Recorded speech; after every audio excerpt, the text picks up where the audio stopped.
How's it, guys? Welcome to my What's in my camera bag video.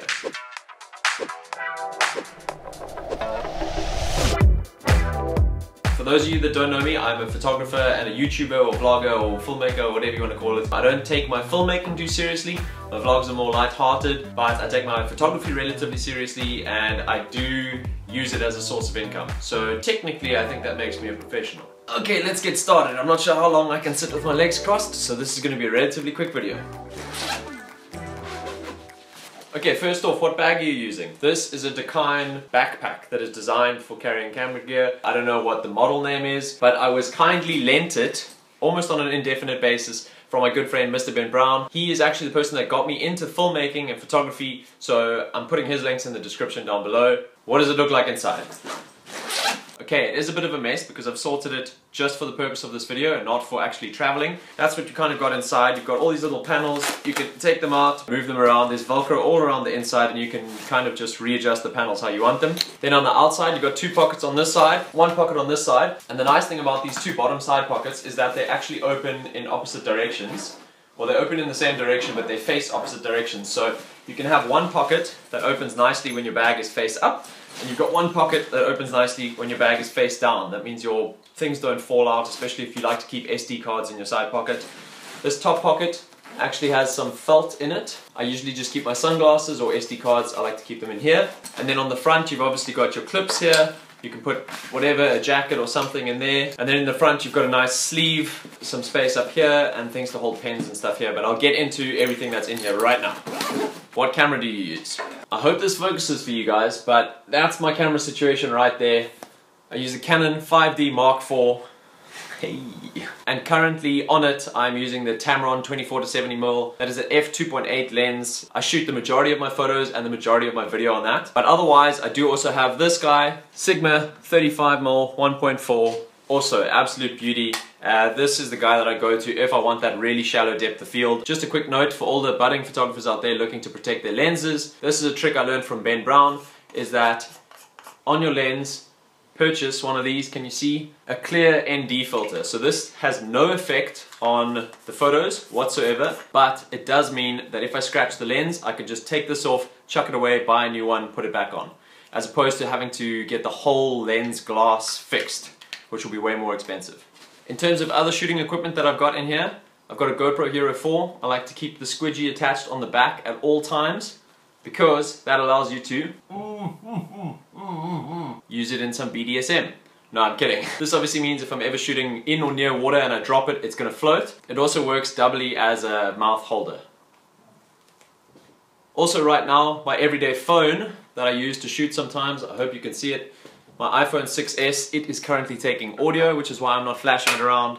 But otherwise, for my vlogging, I'm currently using a OnePlus 5. Obviously, now that I've shown you all my devices, I need ways to connect them to my computer. So that brings us on to our next section, cables.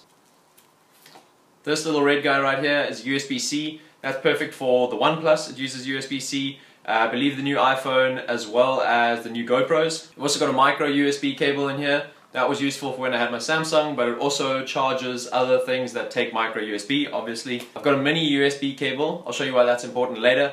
But if I'm traveling with my phone, I'm usually going to have my long cable and my charger all together anyway. So this is just nice to leave in the camera bag. And then this guy over here, mini USB, different to the micro USB. This is what I use to charge my current GoPro, but I do believe they've all upgraded, so this will become obsolete pretty soon. And then the star of the show, this guy. This is a long USB 3 cable.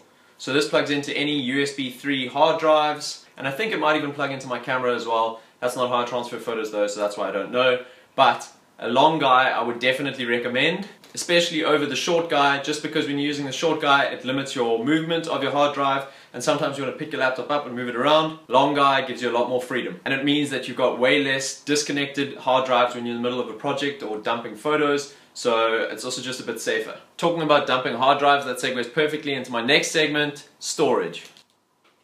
I like to keep a minimum of 2 SD cards on me at all times when I'm shooting, just in case you fill up one card. What are you going to do? You don't have time to go back and delete photos. You always need a card with space on it. So apart from the card that I've got in my camera, which is the same as this, the Lexar 64 gig, 100 times, whatever, high speed, something, I bought these in a bundle, 2 together. It worked out much cheaper than buying them each individually, and as I said, I always knew I was going to need a second card. My backup is the 64 gig SanDisk card, slightly slower than the Lexar, but equally as good, still serves its purpose. And then for my GoPro, I've got a micro SD card, and I like to keep it in a micro SD card reader because these guys are tiny. The smaller it is, the easier it is to lose, so keep it in something big. That's another tip for SD cards. If it's not inside your camera, it needs to be in something else, just to protect it. There's nothing worse than losing data that is impossible to recover, so keep your data protected at all times. And that is the exact reason why I keep my hard drive wrapped in bubble wrap all the time. I often don't even take it out of this when I'm plugging it in, because if you wrap it around the sides, you can just plug the USB 3 in through the top. But otherwise, 2 terabyte verbatim drive. Whatever drive you use, make sure it's a USB 3 if you can afford the difference. I don't even know if they make USB 2s anymore, but it's definitely worth it. Otherwise, you spend half your time dumping footage just waiting. You can literally halve your time. Oh no, it's 10 times faster. You can 1/10 your time. So linking in with all my storage, obviously I need a way to get it on my computer, which is why I've got one of these, a little Lexar USB 3.0 reader. It is a 25-in-1. It all packs away, pop the sides, it pops up. You've got micro USB, you've got USB, you've got compact flash, you've got everything goes in here. 25 different cards. Really useful. I think this was under the equivalent of like $100, and it saves you a lot of time, especially if you ever have to transfer data from a SD card onto a computer that doesn't have an SD card reader. So always useful to have one of these in your backpack. That brings me on to the next thing. What am I using to power all of my gear? With the Canon, I have 4 of these LPE6 batteries. One is in, one is currently on charge. One always needs to be on charge. If they're not all full, one needs to be on charge. And then I got these 2. With the batteries, obviously means you need the charger as well. And this charger, I like to carry this cable that comes with it. First time I ever saw this was when it went into my PlayStation 1. And I like to travel with the one that has 2-prong because that's the most universally accepted in terms of finding an adapter that goes with this into your wall socket. And on that note, always have a multi-plug adapter. This one, if you look closely, it's got USA, China, Oz, UK, and Europe. So that's all the variations except for this old ass South African plug, which I don't know why we still use that. So this plugs into that for me, and I've got a little Lego set here. In terms of power on the go, I do also have this little in-case power bank. He needs the USB cable that I was talking about earlier. Boom, you stick this in just like that, as long as you get it facing the right way. You fold that up, your iPhone sits here, nice bendy cable. Doesn't really inconvenience you too much, and all you need is about 2 hours on this and you're close to full charge. So as a backup, I actually always like to carry 2 portable chargers. So I've got this is an amped Stealth 1.6, and to differentiate it from Mr. Ben Brown's, I put one of these little drone stickers on. I don't even have a drone, if anyone wants to send me a drone. That pretty much covers all the basics in terms of what I would like to take with me on a shoot. I do have some other things that I like to use.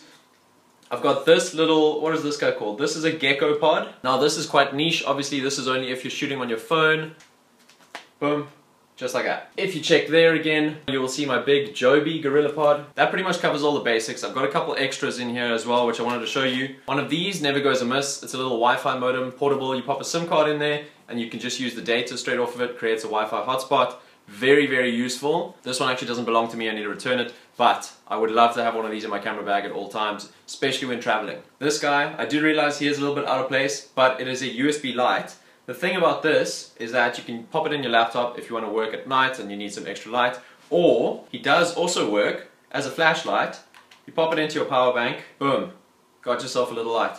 You can use it for extra lighting on a subject, whatever. But I would definitely recommend having some sort of light, whether it's a USB light or a torch in your backpack. Definitely have some sort of other light source than natural light. Okay, I think I've covered everything in this part. I just want to show you guys a few other extras. In this little top pocket, I like to keep some headphones. These are used for when I'm working on my Mac. Otherwise, I've got some of these Sony wireless headphones. They pop around your neck, Bluetooth. And in the front, you guys would have seen earlier, this is where I keep my MacBook. For any of you that are going to ask about the sticker, Mr. Ben Brown used to make these and then he would sell them on his website, but he doesn't anymore, so I don't know, you'd have to source one from somewhere else. Final few things, guys, hang in there, you've almost done it. The 3 most underrated things that you can have in your camera backpack. 1, a permanent marker or a Sharpie that you can use to sign autographs. No, I'm kidding. If you ever need to write something down and you don't have any paper or your phone's dead or whatever, you have no way of writing stuff down, permanent marker writes on anything. You can write it on your forearm, you can write it on your forehead, whatever you want. Slightly less important than a dark Sharpie, a silver Sharpie. This one I'm very proud of myself for picking up. Why? Because silver Sharpie, you can write on black things. Maybe you guys saw on the batteries and on my charger, I actually write my name on all my batteries, especially for the Canon LPE6s because they go into the majority of the professional cameras that they use. So that just prevents people accidentally stealing them. Alright, apologies for the adjusted frame. My camera stopped rolling, so I just had to start it again. One of the most important things that I think every photographer should have in their backpack: business cards. If you're a professional photographer and you don't have your business cards with you when you're out shooting, you might as well not be, no. I was going to say something dramatic like you might as well not be shooting at all, but in reality, you're not doing yourself any favors if you don't have one piece of paper that you can give to someone and say, this is where you can find me. Especially if you take yourself pretty seriously and you would like to get paid work. I know there are a lot of hobby photographers out there, but a lot of hobby photographers are good enough that they could easily get client work. If that's something that you want to do, first step, make yourself some business cards. Last little thing before I go as well, always probably worth having a little notebook. Don't say that a piece of paper will do, because a piece of paper gets lost. A notebook, it's quite difficult to lose a whole chunky thing where you can congregate all your notes. Make lists on paper, not on phones. Alright guys, thanks for watching. I hope you enjoyed the video. Apologies, the camera looks a little skewed to me now, so I'm just gonna adjust it just a little bit. Oh, I hope that's not too noisy for y'all. Oh, I don't even say y'all. Also, my knees are killing me. Sorry, I get in a weird mood when I film these sit-down videos. But if you guys would like to see more, check out all the other videos on my channel. I hope they are down this side on the recommended videos.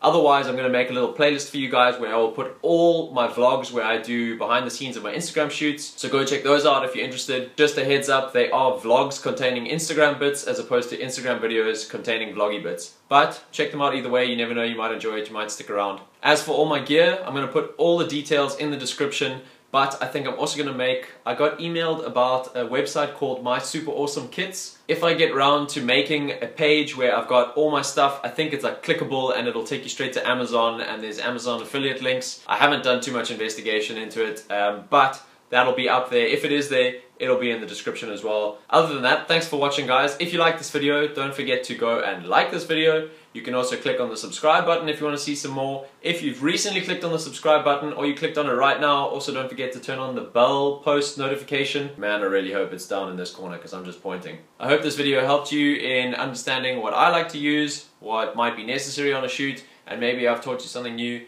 and you've started thinking about using something else that you previously weren't using. Who knows? If this video was any good, let me know in the comments. Just as a precaution, in the comments, please don't have any fights about what type of gear is better or whatever. Rather have discussions. Feel free to leave anything creative in the comment section. This video is yours. This video is yours, guys. I'm done with it. You guys, you just have fun. Oh my god. Can someone call an ambulance? Oh my god. Oh my god. Is that normal for a 25-year-old? Jeepers. Ooh. I'm medically certified dyslexic. Ooh. Okay. Oh, let's hope that was recording audio the whole time. Oh, thank the Lord.